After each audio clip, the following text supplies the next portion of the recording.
আসসালামু আলাইকুম। কৃষকের সফলতার গল্প অনেক মিডিয়া অনেক চ্যানেলে সবসময় শুনতে পাবেন।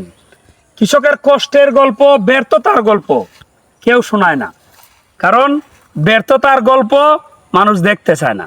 আজকে আমি যেখানে আসছি, এটা হলো আমার চাচাতো ভাইয়ের একটা লেবু বাগান, 1500 গাছের। বর্তমানে বাজারে লেবু অনেক ভিডিওতে দেখছেন যে সিকিউরিটি দিয়ে নিয়ে আসতে হয়, অনেক দাম, 200 টাকা হালি, একটা লেবুর দাম 100 টাকা। এখন কষ্টের কথা হলো, এই যে দেখেন আমার পিছনে যে গাছটা দেখতেছেন, অনেক বড়, অনেক ঝাঁকড়া একটা লেবু গাছ, কিন্তু এর মধ্যে কোনো লেবু নাই।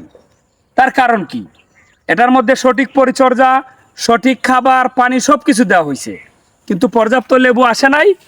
কৃষকের কপাল মন্দ। এখন এই সময়ে রমজান মাস, হঠাৎ করে বাজারে লেবুর দাম বেড়ে গেছে। চতুর্দিকে সব মিডিয়া সইলাভ একই কথা, লেবুর দাম এত বাড়লো কেন?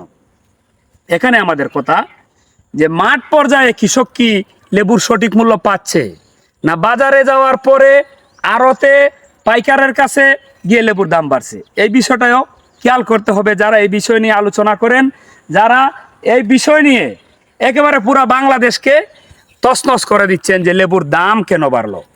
এই যে একটা গাছ, এই গাছে কম করে হলো এখন 500 লেবু থাকার কথা, কিন্তু এখন 20টা লেবুও নাই।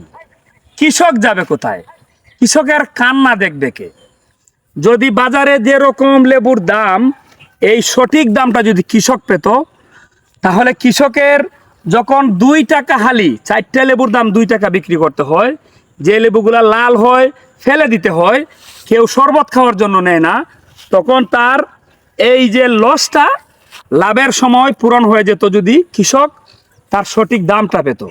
আমরা বাজার থেকে যে লেবু কিনে খাই, আমি সবসময় একটা কথা বলে থাকি, যে কোনো ফল খাবেন নিজে গাছ লাগিয়ে খান। এরকম 2টা 4টা লেবু গাছ যদি আমাদের বাড়ির আঙিনায়, ঘরের পাশে যে কোনো জায়গায় আমরা লাগিয়ে রাখি, তাহলে বাজার থেকে এত দামে আমরা পাইকারের কাছ থেকে কিনে খেতে হয় না। আর পাইকাররা তো আড়তদার, পাইকাররা তো সঠিক দাম কৃষকদেরকে দেয় না, ওরা কৃষকরা ঠিকই ঠকায়। তারপরে ভোক্তা পর্যায়ে আমাদের কাছ থেকে ওরা অনেক টাকা দাম নিয়ে যায়। যে কোনো রমজান আসলে, যে কোনো উৎসব আসলে, যে কোনো জিনিস আসলে, ঈদ আসলে এগুলোর দাম বেড়ে যায়।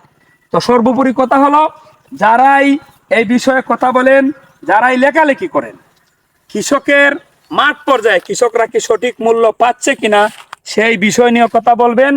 কৃষকরা কেমন আছে? কৃষকরা যদি লেবু না ফলায়, কৃষকরা যদি ধান না ফলায়, কৃষকরা যদি ফল না ফলায়, এখন তো 200 টাকা হালি কিনে খেতে পাচ্ছেন লেবু, তখন 1000 টাকা দিয়ে একটা লেবু পাবেন না। তাই আমরা সবাই কৃষকের পাশে থাকবো, কৃষিকাজকে ভালোবাসবো, কৃষিকাজকে সামনে এগিয়ে নেওয়ার চেষ্টা করব। সবাই ভালো থাকবেন। আল্লাহ হাফেজ।